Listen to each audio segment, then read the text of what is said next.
Hello friends, તમારું સ્વાગત છે મારા કિચનમાં. તો આજે આપણે બનાવીશું ખૂંચાવાળા કે લારી પર મળે એવું ચટપટું, તીખું અને ટેસ્ટી એવું પાણીપુરીનું પાણી સાથે બટેટા ચણાનો મસાલેદાર મસાલો રેડી કરીશું. તો આ ચટપટું ટેસ્ટી પાણી અને પાણીપુરીનો મસાલો બનાવવા માટે આપણે અડધો કપ જેટલી ખાટી આંબલી લઈશું અને એક બાઉલમાં ઉમેરી દઈશું. સાથે ઉકળતા પાણીમાં આપણે 10 મિનિટ માટે પલાળવાની છે. જો તમારી પાસે ટાઈમ હોય તો તમે ડાયરેક્ટ ગેસ પર પાણી ઉમેરી ઉકાળી ઠંડુ કરવા માટે મૂકી દેવાનું. તો સાઈડમાં મૂકી દઈશું. તો પાણીપુરીનો ટેસ્ટી મસાલો બનાવવા માટે તો ખૂંચાવાળા પોતે જ મસાલો બનાવતા હોય છે. તો 3 ટેબલસ્પૂન જેટલું આપણે શેકેલું જીરું ઉમેરી દઈશું. સાથે 2 ટેબલસ્પૂન જેટલું આપણે જલજીરા પાવડર જે પેકેટમાં મળતો હોય એ લીધો છે. સાથે 1 ટેબલસ્પૂન જેટલું સંચળ પાવડર, 1.5 ટેબલસ્પૂન જેટલું આપણે આમચૂર પાવડર લીધો છે અને 1 ટેબલસ્પૂન જેટલું મીઠું. તો હવે આપણે આ મસાલો વાટી લઈશું. તો તમે જોઈ શકો છો મેં અહીંયા મસાલો રેડી કરી દીધો છે.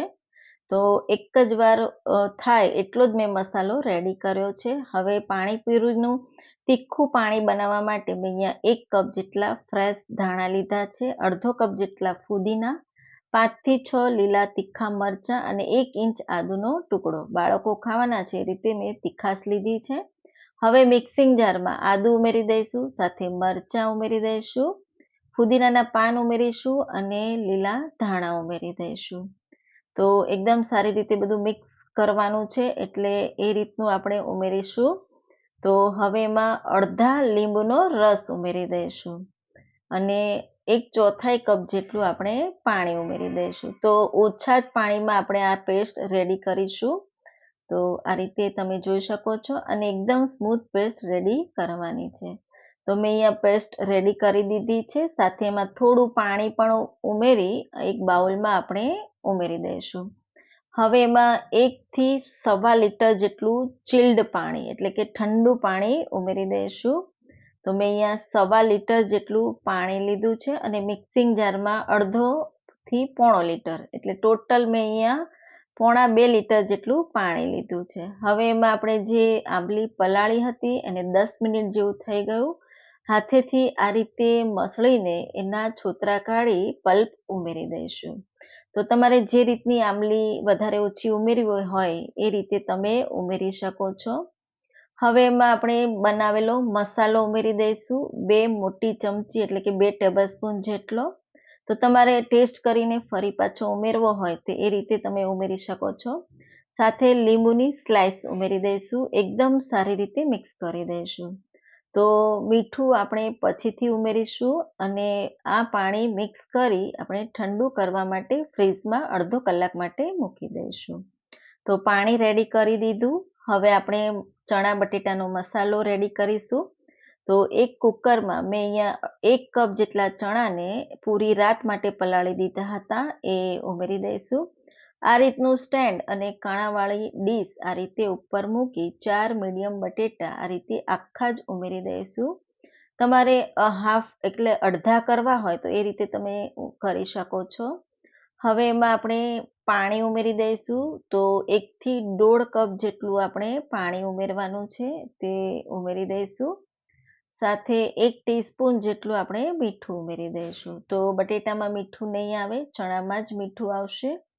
તો એ રીતનું આપણે મીઠું ઉમેરી દઈશું અને ઢાંકણ ઢાંકીને 5 થી 6 વિસલ કરી લઈશું. તો ગેસની flame medium two high side રાખીને જ વિસલ કરવાની અને 5 વિસલ પછી તમે જોઈ શકો છો બટેટા પણ સારી રીતે બફાઈ ગયા, છાલ કાઢી લેવાની અને આ રીતે હાથથી મેશ કરી લઈશું.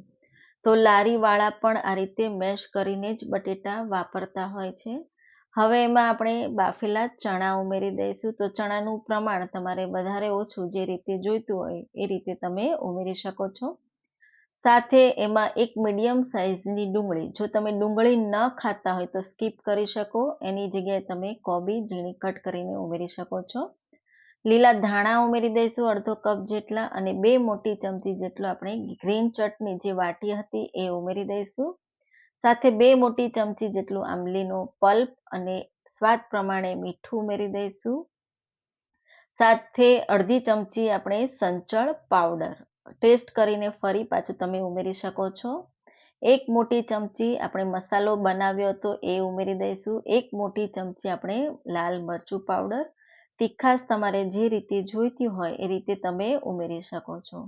એકદમ સારી રીતે બધું મિક્સ કરવાનું છે. મિક્સ થઈ જાય એટલે આ મસાલો ચટપટો રેડી થઈ ગયો. તમારે ટેસ્ટ કરી લેવાનું, જો કંઈ ઓછું હોય તો તમે ઉમેરી શકો છો. હવે પાણી પણ ઠંડુ થઈ ગયું. એમાં આપણે ડુંગળી ઉમેરી દઈશું. 1 મીડિયમ સાઇઝની, ન ખાતા હોય તો સ્કીપ કરી શકો છો. સાથે લીલા ધાણા ઉમેરી દઈશું અને તીખી અથવા તો મોળી બુંદી ઉમેરી દઈશું અને સાથે 1 નાની ટીસ્પૂન જેટલું મીઠું તમારે એડજસ્ટ કરવાનું. હવે એમાં આપણે મસાલો જે બનાવ્યો હતો એ ઉમેરી દઈશું. મને થોડો ઓછો લાગ્યો એ રીતે અને એકદમ સારી રીતે મિક્સ કરવાનું. તો તમે સર્વ કરો ત્યારે જ તમારે આ બધું ઉમેરવાનું છે. સાથે અડધા લીંબુનો રસ, મને ખટાશ ઓછી લાગી એટલે મેં લીંબુ પણ ઉમેરી દીધું અને મિક્સ કરી દઈશું. તમે લીંબુની જગ્યાએ આમચૂર પાવડર પણ ઉમેરી શકો છો. સાથે આપણે આઈસ ક્યુબ ઉમેરી દઈશું. એકદમ ચિલ્ડ પાણી રેડી કરી દીધું. તો બહુ ટેસ્ટી, ચટપટું અને ચટાકેદાર મસાલેદાર પાણી રેડી કરી લીધું છે.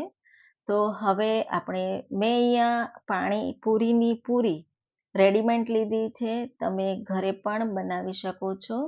તો આ રીતે વચ્ચેથી હોલ્ડ કરી દઈશું અને આપણે મસાલો ભરી દઈશું. તો 1 થી 2 ટેબલસ્પૂન જેટલું આપણે ચણા બટેટાનો મસાલો અંદર ફિલ કરી દઈશું. સાથે ચટપટું ટેસ્ટી એવું પાણીમાં ડીપ કરી તમે સર્વ કરો. બહુ ટેસ્ટી એવી પાણીપુરી રેડી થાય છે. તો ખૂંચાવાળા પણ આ જ રીતે પાણીપુરી બનાવે છે. તો તમે જરૂરથી ટ્રાય કરજો. બધાને બહુ જ ભાવશે. તો બાળકો ખાવાના હોય તો એ રીતે તમારે પાણી રેડી કરવાનું. તો ઠંડુ પાણીપુરી અને મસાલો રેડી કરી લીધો. તો રેસીપી ગમી હોય તો લાઈક કરજો, શેર કરજો, સબસ્ક્રાઈબ કરજો અને બાજુમાં આપેલ બેલ બટન ક્લિક કરજો. આવજો.